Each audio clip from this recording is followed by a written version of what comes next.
It's too late. It is literally too late. This is the end of life as we have known it as Americans. We're going to go through some videos because I am just utterly speechless. So let's hit the play button. In 1713, New York passed a law that said Black and Indigenous people could not be outside after dark, unless they carried a lit lantern. This wasn't a curfew, it was worse than a curfew. You could be out as long as you were visible, as long as anybody at a distance could see exactly where you were and track you moving through the night. The watched had to carry their own surveillance. Light yourself up at your own expense at all times, so the watching cost them nothing. Historians call these the lantern laws. It was one of the first surveillance laws in America aimed at race. And if you're wondering whether the lantern system got abused, I feel like you already know the answer to that. Abuse was the operating system. The law came about a year after an uprising. It was a crackdown from day one, under the guise of safety. Right. Any white person could stop you. The lantern didn't protect you, it just made you findable.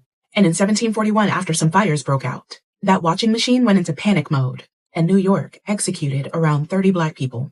13 burned at the stake. On testimony, historians say it was mostly fabricated. That's what surveillance systems do when they run hot. They don't find danger. They manufacture it out of whomever they were built to watch. Keep all of that in mind, yeah? Especially later when a CEO says humans make bad decisions. Because the reason I'm telling you about a candle from 300 years ago is because of a black box on a pole near your house. You've driven past it 1,000 times and never clocked it. A solar panel on the top and it sits by the road like a utility box. It's a camera. It photographs every car that passes, your plate, your make, your dents, your bumper stickers. And it feeds into a national network that a police officer 3 states away can search. All without a warrant. They can find out where you sleep. The company is called Flock Safety. About 120,000 of these cameras have been placed all across our country. Police departments buy them. The HOA can buy them.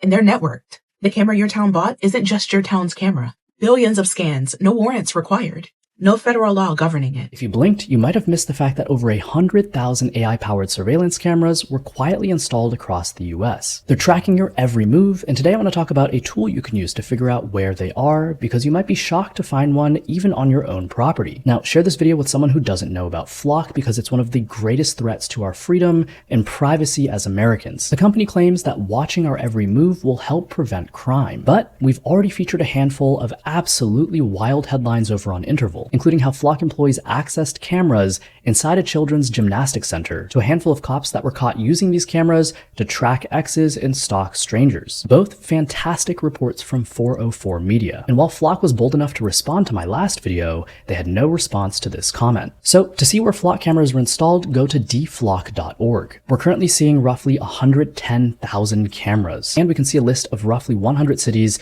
that are currently rejecting Flock. Great on them. Hopefully this is just the start. The map shows you hotspots with the most installs. Florida looks a little crazy, so let's zoom in there. And it's important to note, it doesn't matter if there's a Flock camera just where you live, but where you also travel matters greatly. If you've passed any of these cameras a number of times, you're feeding more data into the system. It's tracking your license plates, and over time, it maps your movements and your life, where you go and when. Literally, why does Anna have a Flock camera literally facing the kids' splash pad? I mean, it's literally right here outside the gate. I just don't understand it. Why do you need a Flock camera facing kids? I mean, it's like literally right here. Police officers are being arrested for using Flock cameras to stalk women. Institute for Justice and media outlets have documented at least 20 to 30 cases nationwide where police officers has abused Flock safety. So this ALPR, automatic license plates reader, they've been using this to track and stalk primarily their partners, their exes, their mistresses. So there's been a growing pattern of misuse of these Flock cameras. Police officers have faced criminal charges. A lot of officers have been terminated. And it has raised a lot of questions and caused so much backlash as to if these cameras are safe. It has people questioning technology. What do you think about these Flock cameras? Are they really helping everybody, or are they hurting us? Flock cameras really are. Check this out. This plate is being scanned, logged, and tracked by AI cameras across the country. This is already happening. Companies like Flock Safety have deployed tens of thousands of AI-powered license plate readers in cities and towns all over America. These cameras automatically scan your license plate, record the time and location, and use AI to log your movements, often storing the data for weeks or months at a time. While some states are trying to add restrictions and require warrants, many places still allow this with little oversight. That trip to the doctor, the late-night drive home, taking your kids to school, all of it can be tracked and stored without you ever knowing. It's almost like the new mandate in cars for 2027 with an AI surveillance, and the data centers and Flock AI are a part of some bigger scheme. Wow, I know that was heavy. All of that was too much. You need to share this with your friends, share this with your neighbors. I mean, we have been so distracted with the Iran war, with the economic cycles, with the downturns, with all of the things that they have us distracted with. But these flock cameras, man, they are something where they want to be omnipresent. Okay, Palantir also wants to be omnipresent. They want to mimic and act like Yah, act like a god without having the true likeness and divine nature and the compassion and the authority and the splendor of the one true Yah of Abraham, Isaac, and Jacob. But they have been given a season. The Bible says they have been given a season. The devil has gone down to the earth. Woe to you, O inhabitants of the earth, for the devil has come unto you, trying to mimic and mock what our Creator is able to do. And if you're in the United States, I'm sorry to tell you, you are in the belly of the beast. There's no other way to put it, because there's just nations outside of America where this is not at the center front. Maybe it could be by 2073. The reason I say 2073 is because my husband and I just watched that movie called 2073, which you should check out. But baby, it's 2026. You still have time to relocate, become global, become mobile, become a digital nomad, become an entrepreneur, an investor, a retiree who has the last bit of freedom. I mean, the retirees are really blessed because they've already been on this earth for so long. But those of us who are young people, we are looking at this at 30 years old saying, okay, what's this look like in 40 years? What's this look like for my children and my children's children? Father, I know that you have blessed us and increased us because you want us to be some of the last humans on earth in the last days that are not cyborgified, like Noah was pure, like his family was pure. But man, we're going to have to start building this ark. We're going to have to start getting ready. We're going to have to start preparing if we have not already prepared, because y'all heard the videos? This is crazy. They literally have Americans in a system that is just, I don't even have the words to describe it. It's worse than COVID, though. Even though the world's open, this is worse than COVID. We thought COVID was so bad because the world was closed and people had to stand 6 feet apart and you had your masks on and people are talking to you like this and you're just trying to speak to them.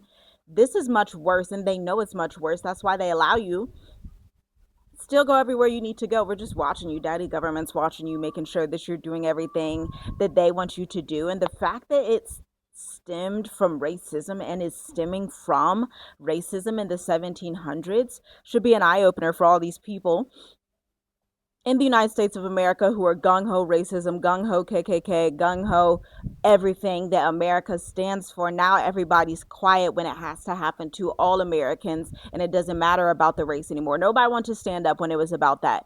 But now that it's about all Americans being inside of the system, now it's like, oh my gosh, what can we do? Well, you can't do anything because you already consented to it. You consented to it back in the 1700s, back in the 1800s, back with Jim Crow. You consented to it back when everybody was getting lynched. You consented to it for decades and decades. And so the whys now, we're just like, we're leaving.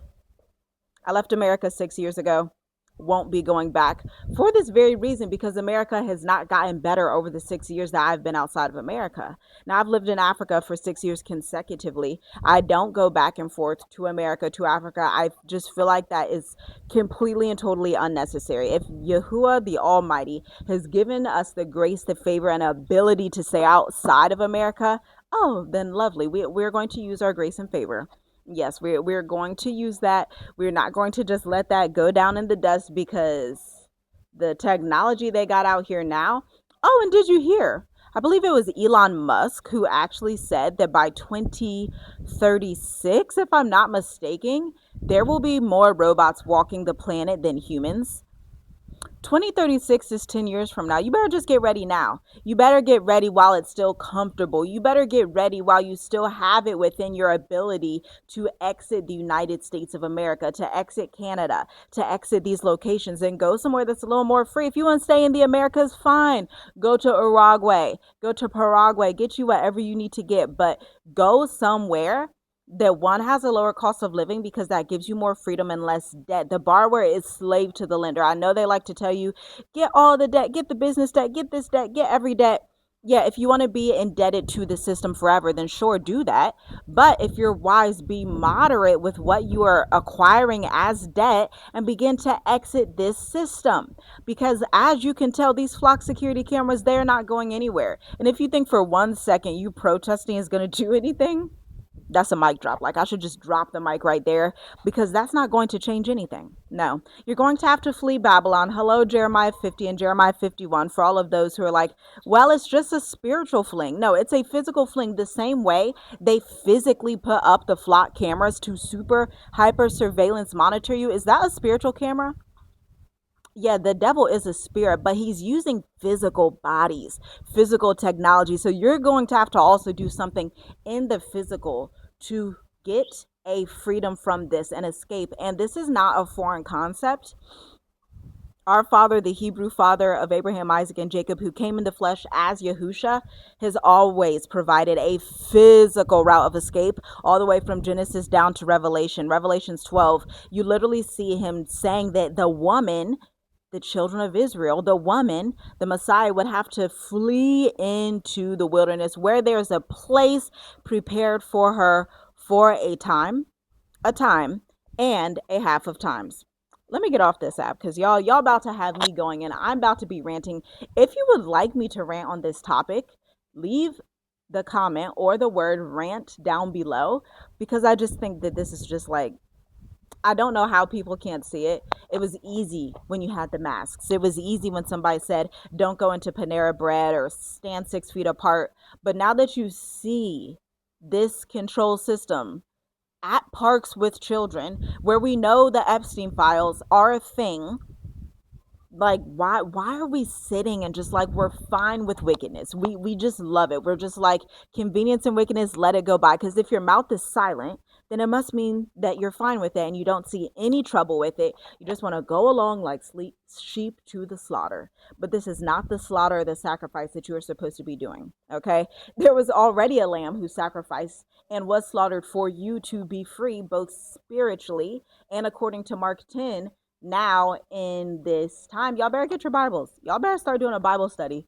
You better go read Mark 10, because he's telling you that there are physical blessings that you can receive if you follow Yahusha now in this time. Now, I don't know if you noticed, but Yahusha, he would travel place to place. He would go city to city, healing the sick, leading the blind, doing his wonderful miracles. And I just wonder if his disciples are supposed to do the same thing in the last days. I just wonder, because the word Eber, Hebrew, the root word of Hebrew is Eber, and it means to cross over the rivers. That's a physical crossing. And this is why the Christian church, the Catholics, they wanted you to not understand your scriptures. They want you to not understand the Bible and its roots, because once you understand how concrete the Hebrew thought is, and there is no Bible without Hebrew, let's just be clear about that. Once you understand how concrete he is, then there's no excuse. There is no, it's like the book of Romans, I didn't know when I didn't know sin, but now that I understand what transgression is, now it's all bad. Now I need to actually do what the Father says. Now I need to actually understand what he's saying, because there is freedom and there is grace and there is mercy. But what are we using these things for? Are we using them to further his kingdom and to get free and to make sure our children's children are free, to make sure they are homeschooled and led as sheep in the way they should go, to understand the times ahead and to be discerning? Or are we leading them into the belly of the beast? I'll leave y'all with that. Shalom, shalom. I'll see you in the next video. This is disturbing. You just wonder what's next.